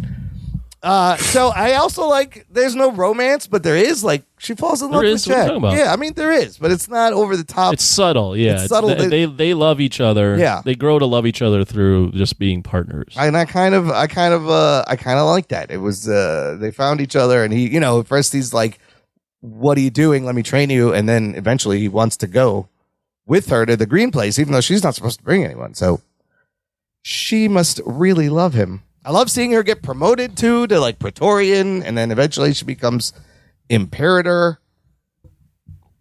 Okay, then let's talk about, this part was kind of weird. Let's talk about the part where she does injure her arm. So after Bullet Town scene, the ambush, they barely get away. And they're in this car. It's the Valiant, right? And they chase him down, and and there's a point where Furiosa has her arm out. And then what happens? He brings the Bigfoot truck over and kind of rubs against her arm, and it's all damaged. It's not ripped off. You see it just kind of get damaged. But eventually the car crashes and they capture him, and this is where Dementis is dragging Jack around in circles for hours, and he's hanging her by that one fucked up arm. Now, this is my question. Somehow, I don't know how long they were dragging Jack on the ground. Somehow Furiosa was able to chew her arm off and escape on a motorcycle with all these people around. Nobody heard this. Nobody noticed that. She's gone. That was weird. Yeah. Maybe her arm was much more broken up than we thought. Yeah, I don't know. How are you ripping that arm off and not yelling and then taking a bike and there's bikes everywhere? That was kind of strange. Yeah, I would just surmise that her arm was broken and hanging it would cause the fracture to break even more, and once there's no bone there, the skin just rips. Jeez. Yikes. But she doesn't make, which is really painful if you think doesn't about make a it. sound. Also, but her, again, mentioning her boy goes out in a real painful way too. Yeah, they don't really show you his body. You just they just tell you. Well, you just smaller and smaller. Yeah, you just assume. I mean, he's being dragged around on a car with Rottweilers being chasing. Yeah. After Oh, him. yeah. The dogs were chasing him. At first he was running and he couldn't keep up, and then he. So it was just a horrible way to go out. Yeah. Now she's even more pissed. Like she has a personal vendetta against Dementis. And I think, is this where there's a Max cameo real quick, right? There was a shot. No. Yeah, there was like a shot of a guy with the Mad Max car. You assume that it's Mad Max, yeah. This is like when she's trying to get back to the Citadel in the desert after this whole thing. And that was probably Mel Gibson Mad Max. What? No, I think it was meant to be the Tom Hardy Mad Max. They're the same guy. Well, are they though? Yes. There's a theory. It's all the same thing. Have you heard the theory? There's a theory. No. That the mute kid from Road Warrior, remember that mute kid that helped him out? Yeah. That's this Max. Oh, really? And he just named himself Max because he knew Mad Max. Because I don't know. Because ultimately we learn, we'll get to the ending, that all of these movies they're kind of legends. They're myths. They're stories. Well, that's the whole thing that that's what made Mad Max Mad Max. Because the first Mad Max, which I haven't seen, but it's kind of just like whatever. It's like a kind of a revenge film. It is similar. By the time you get to Road Warrior, Mad Max has become this like legend. It is becoming this like legend where he's just like a nomad that gets involved in these different things and has these different situations he's a part of. Yeah. Yeah, so it's fun. Maybe you're right. Maybe it's just the Mad Max. It's his legacy, or he's legend, like it's like an urban legend where people there's always been a Max, but she is just as big as a savior for the wasteland as Max is, and I don't give a fuck about Max. I want to know more about Although Fury. Wikipedia says Mel Gibson and Tom Hardy are the same one. I mean, if it's in universe, they're supposed to be the same ones. I have a theory, and that is the first Mad Max takes place, then the Road Warrior takes place, then Furiosa takes place, and then Fury Road, and then Thunderdome. Oh, so maybe it's out of order. Okay. Yeah. Okay. I would love to see an old Mel Gibson Mad Max come back as like an old haggard fucking dude in the desert. It'd be crazy. Because it would complete the circle. Yeah. Because in Thunderdome, he does get to the green place at some point. Oh, he does. Oh, yes. So that would be before that actually gets destroyed, which was in Fury Road. But this one leads right. Okay, wait. Let's just get to the end because I do have questions about the end. So the map was on her arm. She no longer has her arm. She has lost the way to find back home. Technically, it was on her left arm. But that was the arm that got ripped off. Was it? Yeah. Right. The map was. So she comes back to the Citadel. She talks to fucking Immortan Joe. You see her build her arm, cut her hair, get all badass. They have a 40-day war. Dementis has lost his army. And then we get that scene where she's ready to get him. And she's like, I'm going to fucking get him. And she even tells Joe, you save him for me if you find him. And that scene where there's three of them and there's a decoy, Dementis. She chases the wrong one for a second. But she does chase Dementis down. And at the end, it's a weird anticlimactic ending. There's no big action scene. We are down to the confrontation. It's just her and Dementis, and he is. I wouldn't say it's anticlimactic. I mean, it is a resolution of the whole thing. It's not a big action scene, but it's more. It's a lot more personal of a scene. It is because this is who she's been chasing. Killed her mother. Killed her person she loved, and now his cape is like. I love how his cape changes from white and then it's red with that flare, and as he gets more villainous, and now it's just black and red and white. And he's old and haggard, and she's like, remember me. And she says, remember me in Fury Road to Immortan Joe, but she says it as a statement in that movie. In this one, it's a question. And now he finally fucking recognizes it's Little D. He called her Little D, which is kind of fun. Oh, Little D. And now what happens? Now we have an unreliable narrator telling us the end of the Legend of Furiosa. But what are we shown? We're shown her shoot him in the head at one point. We're shown her also drag him around in a car like he did to Jack. But then ultimately, we're shown her take the seed that her mom gave her at the beginning of the movie from the green place that she was meant to protect and plant it in his groin. So a tree grows out of his crotch while he's still alive. And it's long enough that it bears fruit. It bears peaches that she plucks off and gives to the wives. And then we see her sneak the wives onto the war rig, leading right up into Fury Road. I don't know if any time has passed between any of those things. And then there is a post-credit scene. Real quick, at the very end, you see this bird ornament on a dashboard that's bobbling. This ornament belonged to Nux, who is Nicholas Holt's character in Fury Road. He's the one that flips. Eventually, he starts with Immortan Joe, and then he helps the good guys at the end. I think he died. Did he die in that one? Fury Road? Don't remember. I don't remember. So, I don't know why they're showing us his bobbly head thing. But, comment, Anthony, that ending. What do you make of it? The fuck happened here? Yeah, it's set in a way where it's kind of ambiguous, but the way I choose to believe it, they were hinting at that seed the entire movie, so it just makes sense that the seed is part of the end, and she just wants to keep this guy tortured for his whole life. Yeah, I mean that's the best way to get this, to get your revenge is to have this guy planted into a tree, like barely living. Barely living. And she says, she's like, I want all the time and years back that you stole from me, knowing full well she can't get it back. And he says that. It's like nothing you do is going to be able to return those. So that would be the most fitting long-term torture. So you think that's what really happened, the tree and the peach? Okay. Yeah. I mean, well, it's up to you to whatever you want to believe. It doesn't, at the end of the day, it doesn't matter, but just the way they hint at the seed the entire time. Ruggs, what do you think happened at the end? Is all of this a story somebody's been telling us, and maybe it's all unreliable narrator for all the characters? It's possible, but I don't think it really matters. I think that you just go with the thing that is the most disturbing, and that's what George Miller wants to do. So I think that that's great if it's memorable. It is quite disturbing.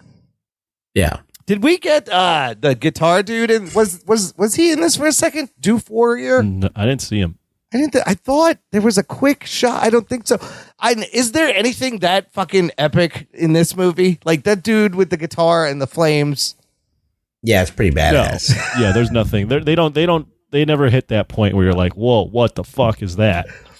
Yeah, and also when it ends over the credits, they show you scenes from Fury Road, and that's when I was like, man, that movie looks so fucking real. Like you really notice how much CG was used and how it has a different sheen. It is still George Miller fucking craziness, but it just looked a little more real. The coloring in Fury Road was just way more vibrant for whatever reason.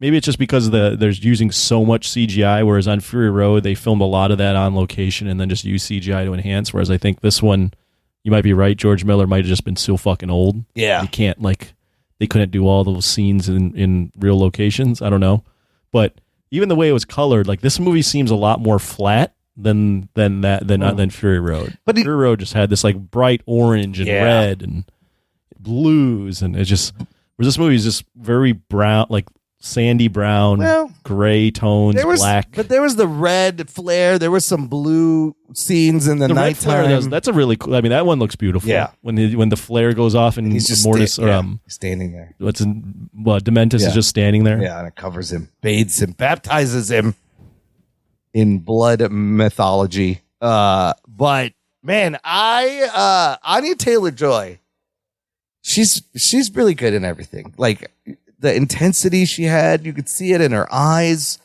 She fucking nailed it. Like she could be badass. I was kind of surprised, but I should have been. She's good in everything. I liked her a lot. Yeah. I thought she was a very, first of all, she's very gorgeous. Yeah. But also very believable in the role, I felt like. And doesn't have a lot to say, but like physically, you can feel what she's feeling. And then when she does speak, I think she's making the most of the dialogue she has.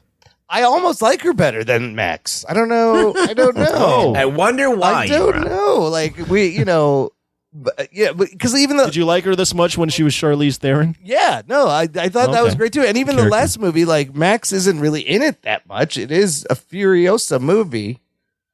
And she was badass. She was badass in that movie. She was a wild card. It's great that they gave us the backstory, but it's just odd that it came 10 years later and like I don't know how much of this we needed to know that really does anything, but the fucking action scenes are epic. Well, I think at the end of the day, it's about the world building, and the character Furiosa is cool, and the story, the revenge story, is epic. But at the end of the day, I think what George Miller created is now this universe of Mad Max, and the whole language that he uses with the cars and the weird shoulder pads and all that post-apocalyptic fun stuff. So that's kind of an accomplishment in and of itself, is creating a whole genre that's within this micro niche that he created, you know? I think he's done really well with also like getting bigger budgets. So like, the first movie, I've heard him talk about this, made for $1 million. They did not know what the fuck they were doing. They didn't have permits. It was a lot of guerrilla filmmaking. But as I think the movies get better, because he does understand the technology and he doesn't let the tech overtake his vision and what he wants to put on screen. It's only helped him make it look more believable, instead of him relying on it too much. But like each movie gets better and better. Here's a rewatchables type question. Is this peak George Miller, or did he already peak in Fury Road? Fury Road. You think so? No, yeah. Fury Road is his peak. For sure. He was a young man in his early 70s. That's why. No, yeah. I mean, this one, don't get me wrong. This is a very, very good film. Yeah. But it's not nearly as gorgeous as Max Fury Road. Yeah. And I mean, just look at the box office. Yeah. You can't ask if they're peak if the movie's not making any money. That's a good point. Let's talk about that real quick. Is it because nobody cares about Mad Max? Is it because there's a lot of girl boss movies and we got a female lead? Is it I mean, a lot of these movies, like the Fall Guy, Apes, these movies that we've watched have been pretty good. None of them are making money. Is it just general? Well, Apes did well. What are you talking about? Apes did do pretty good. But is it general apathy and the fact that these things are coming out on streaming within weeks now? Memorial Day traditionally is a fucking big ass fucking movie weekend, and it's crazy. It's so low. Yeah, and we're not seeing the box offices we used to see. That's for sure. I don't know. It's weird because there was the Barbenheimer was a thing. Yeah. That was. It's still, but I think we're just seeing. I don't think you can point to any one thing. I think it's just the evolution of people's viewing habits, and I think it's people get tired of sequels and prequels. I think people are less. They prequels. like even less. I think the turnaround, the movie theater experience isn't special for people anymore. Yeah. With the advent of streaming, so I think it really takes something like really big for people to come out. And I think people are just way more selective with their time. I think people have a lot more things they want to do, and feels like the consistent movie going culture audience that loves going to movies is just decreasing. There's just not that many people that go out to movies anymore like that. These movies getting long too. They're fucking there's so many long movies. My theory is that Fury Road was obviously like a lightning in a bottle. Yeah. Like it was like a great culmination, and I feel like that this felt like more like an unnecessary expansion, and it isn't. It's I think it's a great film, but I think outsider people might be like, nah, we already saw Furiosa. We saw her do stuff. Like, I'm not really into that character. And that might be a reason why people didn't show up. Dude, Fury Road was nominated for 10 Academy Awards. It won 6. Won 6 fucking Oscars 2016. This movie had a lot to live up to, but we're not getting. I think in a lot of ways it does its best it can to live up to that. Yeah, it's just you might be right too. I mean, it's been 9-10 years since Fury Road. I think that's just the movie going, is just different. I think it's 10 years ago. Yeah. People were more apt to go out and see a bunch of movies. I just think the culture is just different now. I mean, they're struggling nobody's cracked 100 million in a really long time, which is really crazy. Kids are watching 15, 10-minute, 1-minute TikToks. Yeah. And you're asking, and those are long for them. Yeah. I mean, you're saying, hey, go watch a 2-hour movie. Garfield also did similar numbers. And I'm like, do kids even know who the fuck Garfield is? Like, why are they making Garfield fucking movie? I remember Garfield. I used to read the cartoon and watch the cartoon. It's one of those, once it becomes a franchise, you just keep making them. It's Chris Pratt also. He's the voice of everything now as Garfield. Yeah. How about this? This is what he has planned next. George Miller has another idea called Mad Max Wasteland that he would like to do. Apparently this is another prequel story of what Max was doing leading up to Fury Road, which is, I think he runs into a pregnant woman and has got to save her. And then that will tie into the beginning of Fury Road that way with this post-credit scene of Nux. I was like, is he going to give us a Nux spinoff of what Nux was fucking doing? I don't know. Nobody wants that. Or would you rather I kind of want to see Charlize Theron back in the role after Fury Road, now that she's in charge of the Citadel. Remember, she rips fucking Immortan Joe's face off in that scene. It's an amazing scene where how she fucking kills him. She's in charge, and Max is there. Or do we need another Max-centric movie and no more Fury? I don't know. I feel like Max has had a bunch of movies, and he could be a good character. He's got. I mean, I'll tell you all about it when we talk about these movies later. Okay. But I don't know. There still might be stuff to mine there. I think there's plenty of stuff to still do. It really just depends on George, how old. I'd be a little more weary if George wasn't involved. Not to say that other people can't do a great job, because we've seen other franchises do just fine with new directors. But I think it all hinges on what George. Yeah. If George has got ideas that are good, I'm down to see more. You gotta have George. But I don't want to give too much away because I want to talk about it in a bit, and I don't want to repeat myself too much. But the whole Mad Max story starts out before a lot of shit goes off the rails. Right. And we never get to see how it goes off the rails. Ooh. We just end up in this wasteland. By the second one, it's a full-on wasteland. The first one, there's still civilization. So there is like there is that interesting story. Well, some people might be like, you don't need to tell that story. Yeah. We're already bought into it. We don't need to fucking legitimize it. But there may be people who want to know and make a cool spin on that, how that all unfolds and how it unravels. But that might be something. But I don't know. I've watched George Miller in recent interviews promoting this movie. He seems very spry and very enthusiastic, and he looks great for his age. Yeah, man, he looks. He looks like he's 60. I thought he was like in his early 70s. I didn't know he was 79. Like, he looks pretty good. Okay, let's final thoughts. Rate it, rank it amongst whatever Mad Max movies you may have seen. Anthony, start with you. I've only seen 3 of them. Which ones? Fury Road, this one. Fury Road, Road Warrior, and this one. Okay. I would say it's probably I like it more than Road Warrior, but that's just more of like Road Warrior. I think I respect it a lot, but I don't fully click with it. Yeah. It gets a little strange for me. Yeah. But Fury Road, I think, is still the better movie overall. But I'd say 8.5 out of 10. It's a very, very, very good film. Awesome action. I love the characters. I was immersed in the saga.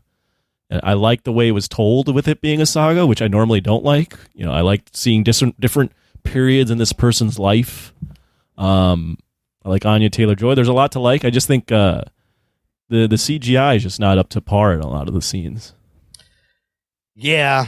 It's noticeable in the bullet farm scene a little bit when the whole thing's falling down, but you can't do that practical. What are you gonna do? Ruggs, give me a number. How are you gonna rate this? I think it's like an 8.5. Yeah. I think it is tied with Road Warrior for second best. Fury Road being like a masterpiece, but like it's pretty close. I think Road Warrior is a for its time revolutionary. Yeah. And all the Mad Max films are kind of revolutionary in their own individual ways, but it's definitely up there. It's good. It's a good movie. You should check it out. Did you give it a number? Did you say a number? Yeah, 8.5. 8.5. Yeah, I'm giving it 8.5 too. I rather enjoyed this. The action is epic. I highly recommend seeing it in the movie theater because the sound mixing and the visuals are fantastic. I've also just recently watched the first Mad Max. So I've seen the first one, Road Warrior, Fury Road, and this one. Fury Road easily number one. It is a masterpiece. It is the best one. This one is pretty close, though. So I put the second, and then I would put Road Warrior, and then the first Mad Max.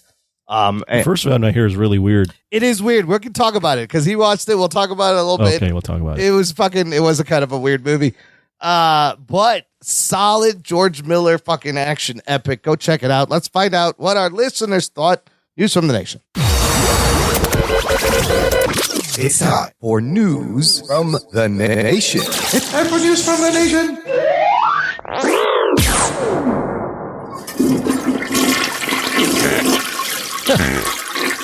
It stinks. It stinks. It stinks. Jose Ibarra checking in. Jose said, I really enjoyed this film. Awesome stunt work and amazing visuals. My only gripe is that there should have been more focus on her actually becoming Furiosa as we know her from Fury Road. We don't really see her learn how to fight or become a badass. She just sort of is one with not much of an explanation. Also, they missed an opportunity for bigger box office numbers with marketing. Should have been something like From the Man That Brought You Happy Feet and Babe, because it comes another family fun adventure of a child trying to find their way in the world. That's what it is. It's a child trying to find their way in the world. John Bellotti Jr. checking in, admin of the Facebook group, and we're going to see him very soon, John. Kaiju Brooklyn 2 happening this weekend, June 1st, Saturday. Anthony, you excited for our trip? I'm fucking excited. Where are we going? I'm pumped. Yeah, me too. I'll meet you there. Oh, okay. We'll see you there. Oh, we're going to the Big Apple, baby. Bad things happen there when I go to the Big Apple. We'll see if I survive. Bellotti, though, he is a big George Miller Fury Road fan. He says, another action masterpiece from George Miller. I left the theater full of adrenaline and vengeance.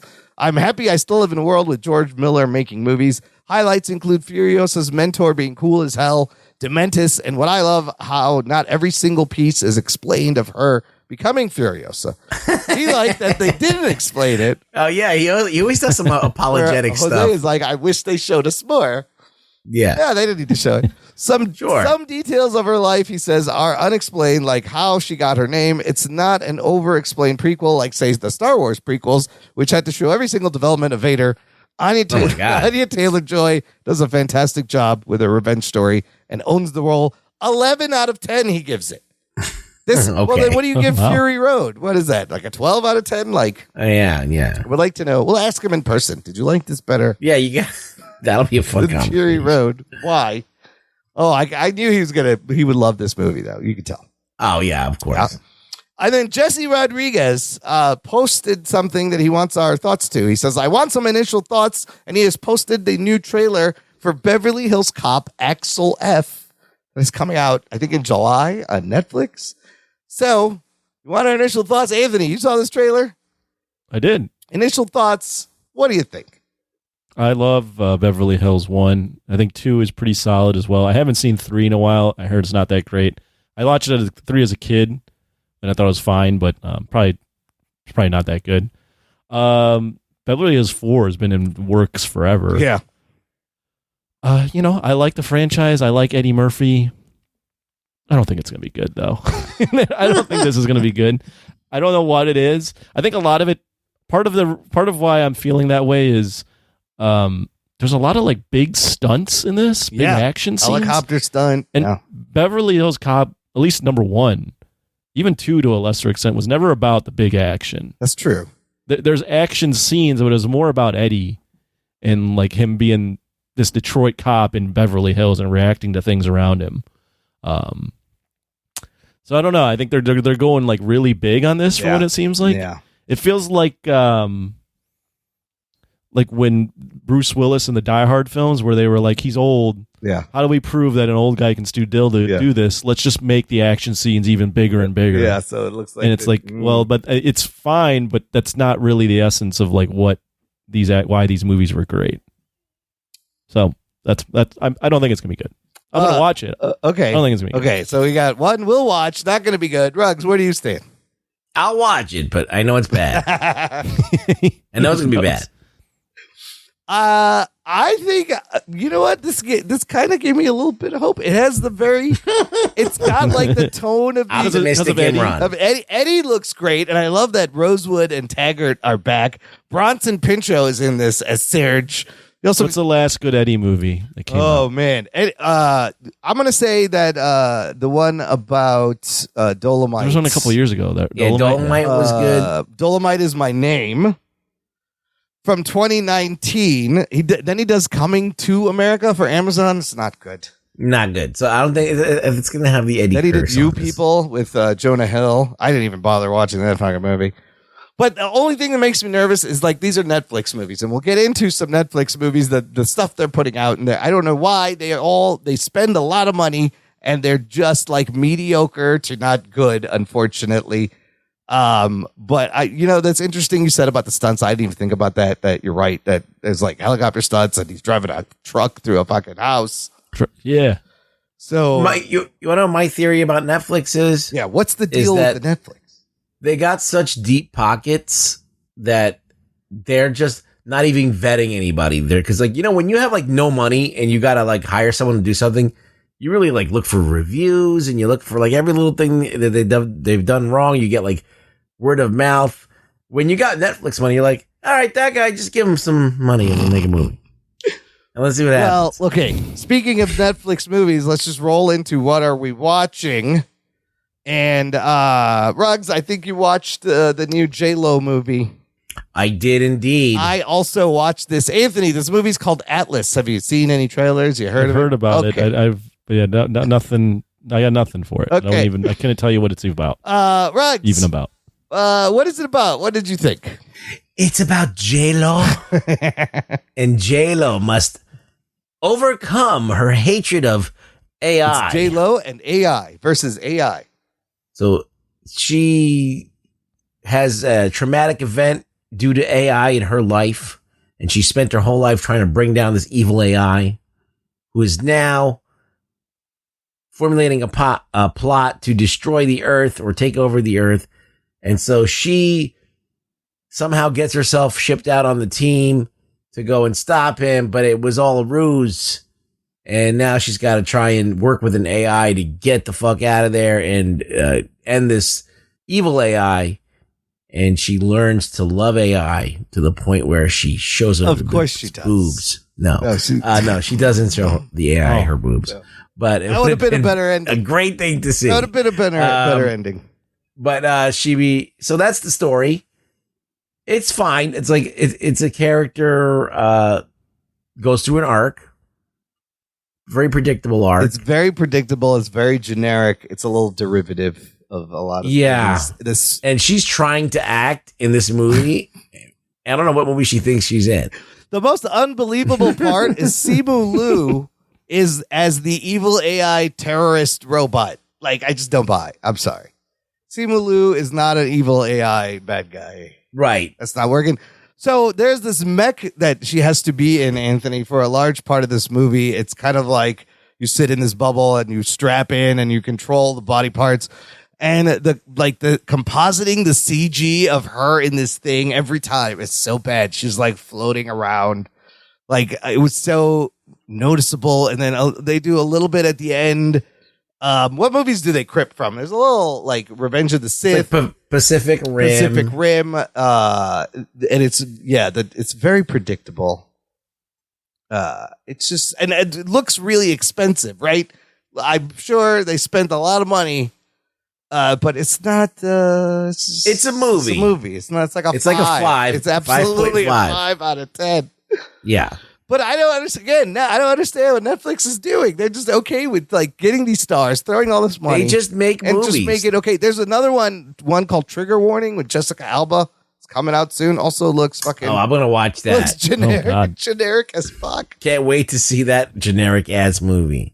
Trigger Warning with Jessica Alba. Yes, even the title is just like Trigger Warning. Really? It has nothing to do with it. No, and she's like a badass, like military person in this movie. Jessica, sure. I don't know. Sure, I'll buy that for $1. Atlas is okay if you like just want something on in the background and you're not paying attention. What else, Anthony? You watch anything? No, I mean, I'm just watching the NBA. I know you guys don't care about it, so that's all I got. Fuck the NBA. Those fucking millionaire babies. Ruggs, what are you watching? Tell us about. I watched. I'll get to the Mad Max in a second, but I watched Unfrosted, the Jerry Seinfeld Pop-Tart movie. Yes. It was a movie. And it was like a 5.5 Isn't it weird, though? It's a fucking weird ass. Why is there sentient ravioli? Yeah, this was it. There's nothing that made me laugh really hard. I just thought it was just okay.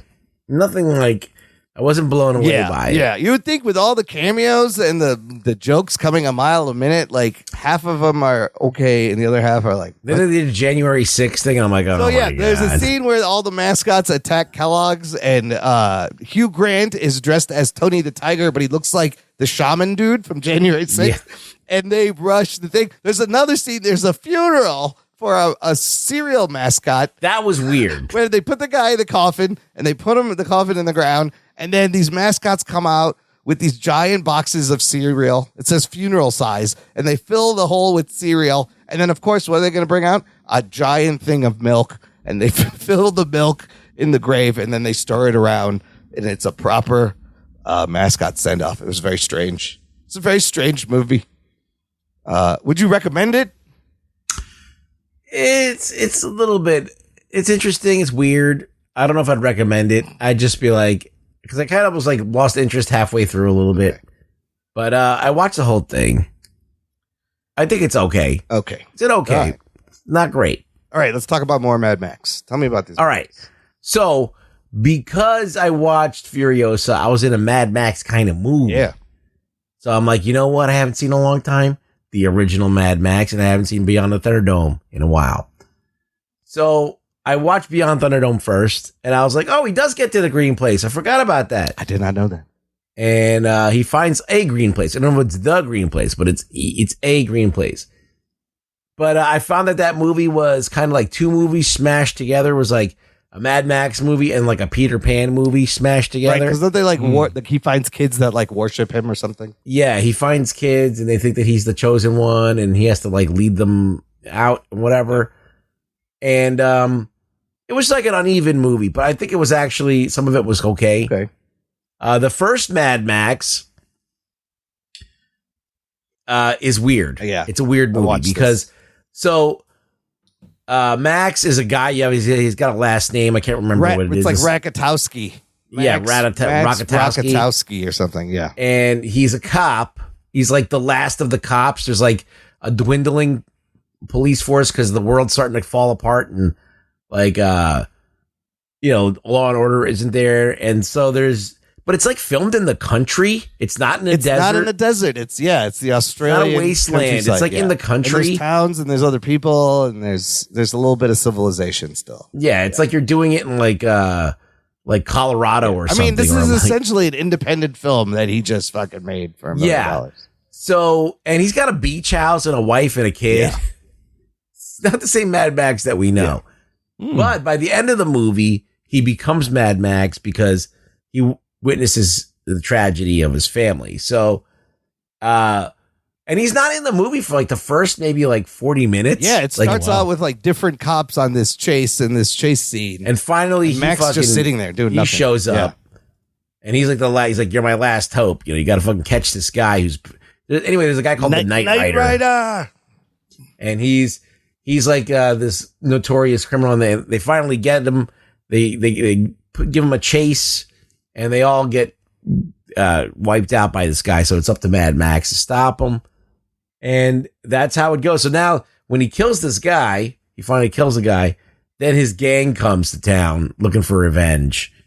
And and so they start personally targeting Mad Max. And, that story goes on from there. But it was like, it was it good? It was all right. It was interesting, but it did not what I remembered Mad Max being for some reason. They spent a lot of time, getting you to know the wife and the kid. And like, I knew eventually the family gets murdered and he goes and kills them. And that doesn't happen until like way towards the end of the movie. Like the last 20 10 minutes of the movie. All that. Oh, wow. I thought that would have happened a lot earlier. And then you see him become. Yeah, it's just very strange pacing. Yeah, it's a very strange pace because they're trying to run. They're being chased. They're going to different towns.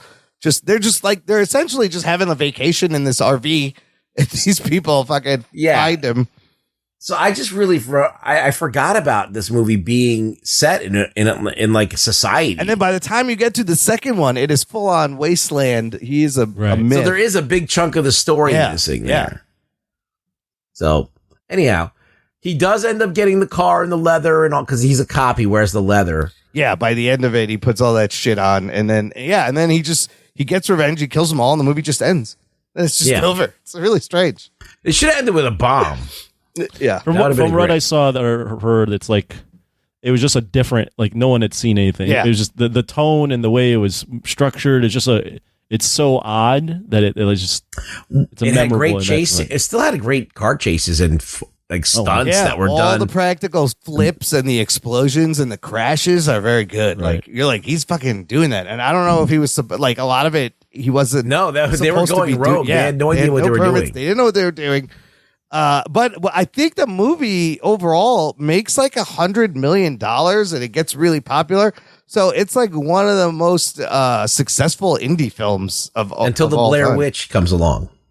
Yeah, it was just. I think it just got big in the U.S. So budget to money that it made, it was like a record holder for a long time. Yeah, I don't know. It's kind of worth a watch. It is different. It's not like the later Mad Max movies at all, but it is. But yeah, they were both fun to check out again. Mad Max and Mad Max Beyond the Thunderdome. I recently watched the Road Warrior a few months ago for a tournament that we did. So that was fresh in my mind. Love the dog in that movie, team. Yeah, awesome. The dog's great. But yeah, you should check those out if you haven't. All of them are on Max, so it's kind of fun. You can watch all the Max movies. That's true. I also watched Blood of Zeus. Yeah, what is this? This is an anime on second Netflix. season. Yeah, so it was an anime that came out. It's a Netflix anime. It's definitely like an original. They made it just for Netflix. And it's basically, it tells you the story of the gods, the Greek gods. And basically, if you know anything about the Greek gods, Zeus is the guy, he's in charge. He's the guy in charge, but he's 1 week, he's a great god. He's fucking amazing, but he just can't keep his dick in his pants. It's Zeus. So that pisses his wife Hera off, who is also his sister. And she like basically is pissed at him and pissed at any of the illegitimate sons that he has. This is a story about his latest offspring, Heron, that inherits his lightning powers. And none of his other offspring have done that. And he's the first one. So now all of a sudden, Zeus is like finally like a real like version of me that's being born. So he's obsessed with this kid and pisses off Hera. And Hera basically now figures out a way to fuck him over and fuck up everybody, including Heron in his life. That's and the mother especially. So it's that tale, and then this tale. So that's season 1, and season 2 revolves around another one of Zeus's bastard children that he got the short end of the stick. So not only did he not get born with lightning powers, but he basically is just left hanging out to dry, and he gets the shit end of the stick. No. So now he's out for revenge on his dad, but his dad, I can't tell you what happens. His dad can't not the target, so he focuses his anger on the son, the other guy, Heron. Okay. So it's an odyssey. It's a fucking adventure. It's very Greek god stuff. Yeah, it's cool, and they stick pretty close to the Greek legends. They kind of pepper them in there. The art looks pretty good. This one dude looks like Chris Hemsworth. What the fuck? Yeah. So I enjoyed that, and I think that's it. Did I watch anything else? There's one thing. No, that's everything. What did you watch, Imran? I will mention just one more thing. A couple more things. Real quick, South Park has a new special. It's called The End of Obesity. It's pretty fucking funny. They are taking on Ozempic and the American healthcare system and Ozempic parties and semaglutides. Very well done, of course. And on Paramount Plus, there's a great documentary about Lollapalooza, 3-part documentary about the creation and the years and how it's still around. Is it good or is it depressing? No, it's pretty. What's it on? It's on Paramount Plus. Oh, okay. Perry Farrell is in it talking about it. It's pretty good. And I went to the third one, and like I forgot that this thing with all these acts used to tour 20, 30 dates around the country. Right. It's crazy. Yeah. Like what fucking insane to do that. And so it goes through the rise and then kind of it fades off and then how it comes back and decides. Didn't you say it'd be this, you can watch the Lollapalooza experience would be exactly the same as if you were just standing outside and not seeing anything? You could hear it. Listen to it. Outside of the gates there at Grant Park. One of the more absurd things you've ever said. Still hear it. You can still hear it. Wes Cranford called you out on that. Do you remember that? Yeah, I remember that.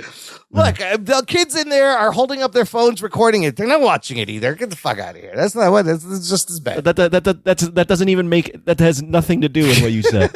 I will kind of want to go back to Lollapalooza because I think they're the ones that started this whole 3-day festival, one location. Now there's tons of those, right? But Lala really did it first. It was one of the first ones. Yeah. I mean, they didn't do it first. Well, there was a thing called Woodstock. Well, yeah, and then he was really inspired by the Reading Festival in England, which was like a 3-day festival. Yeah. Tons of, but the acts he would get, the fact that it was mixed with hip hop and alternative rock. Yeah, the mix of acts.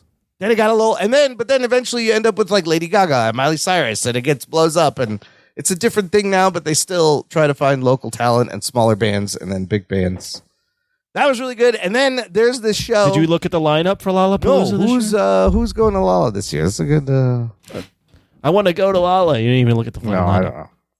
When's it in July? It's in August. I'd just be curious if you liked anyone. Let me see. Okay, we have Tyler the Creator and Hosier, the big X, on Thursday. Friday is SZA.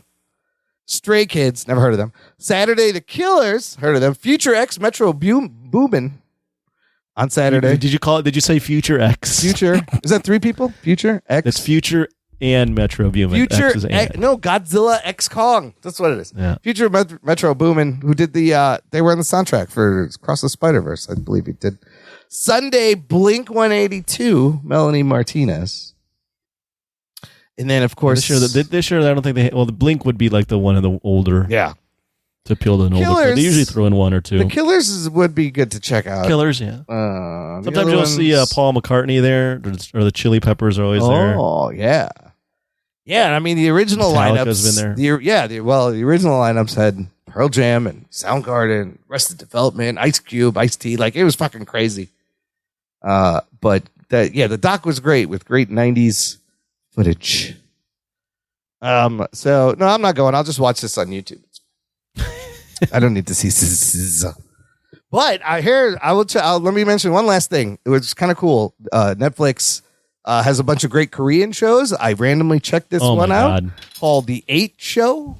What is going on? What? It was just like, it looks like Squid Game. I was like, what is this? And it's kind of like Squid Game. The 8 Show opens with this dude. Is it real or is it a show? It's scripted. So it is like a scripted show. You watch TV like it's your job. I should be writing about this. I should get paid for this. But some people might like The 8 Show. Look. Okay, go for it. We meet this dude, and he owns 900 million won to some loan sharks in Korea, and he's about to jump off the bridge and kill himself because he can't come up with the money. When suddenly he starts getting text messages on his phone. Text message saying someone has deposited lots of money into your account. And then it says, if you want more, get in this car. And this car pulls up behind him.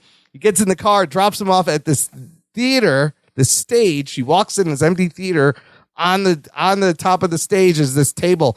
On the left is some cash. There's a red envelope in the middle. On the right are 8 red cards that have numbers 1 through 8 in a circle. Some of them are missing, but the majority of them are still there. The card says, if you want to make money and be in this game show, pick a number and walk through the curtains. Otherwise, you can use the cash, get yourself a taxi, and leave. And he almost leaves. He takes the money because he wants money, and then he stops, thinks about it. He's like, I was about to kill myself. What the fuck do I have to lose? Turns around, grabs the number 3, walks through the curtains, and now he's in this big atrium building, this room where there's like playground equipment. There's staircases. There's 8 floors numbered. So he figures he's on the 3rd floor. He walks up to the 3rd floor, lets him in this room. In this room is nothing but a chute, like a door and a chute and a ticker tape thing. And he gets these instructions in the chute. There's clothes. They tell him, take off your clothes, put on these clothes. He does that. And suddenly a number appears on this ticker, this timer. It says it's like 50,000 yen. And he stares at it. A minute goes by. And then it goes 100,000 yen. This thing is going up 50,000 yen every minute. And the rules are you can order stuff from the phone, spend your money, but you can't take anything out of the room. He tries to buy things and he realizes that everything's like 100 times more expensive. But the clock will keep ticking. And the rules of the game are you want to keep the game going as long as you can. And it ends when the time runs out or if someone dies. So he goes out into the room. He meets, there's 7 other people there that have all done this and they're all on different floors. And then there's a timer in there in this main room, but it's time. It's like 24 hours and it's ticking down. Okay. And now the group can spend money. They can buy things and they can use time to spend money. Are you still awake, Anthony? No, I was going to ask. My question here, Imran, is wait. Let me ask you a question. Yeah. Have you ever heard of the word summarize? Well, there's so many layers to this because here's what you find. Jesus Christ, Imran. Here's what you find out. Here's what the game is. Everybody on different floors, 8 to 1. I love that you asked that. Are you still awake? Everyone, they find out based on what number they pick, they're making different amounts of money. The people on the higher floors are making more money. People on the lower floors are making less money.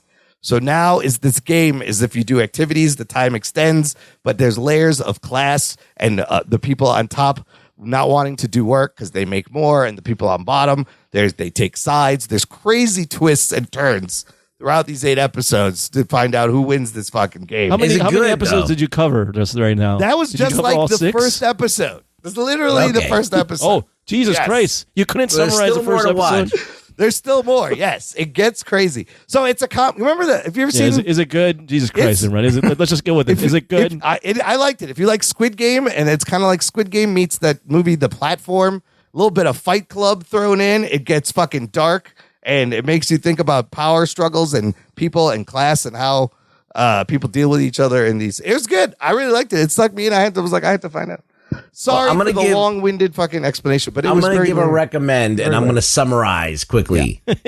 So there's a movie called Doomsday starring Rana Mitra, who's like a really attractive woman. Yeah. And it's about if you like Mad Max, there's a very Mad Maxy thing. There's a virus that kills everybody, but they've walled off like the whole rest of Scotland. Oh.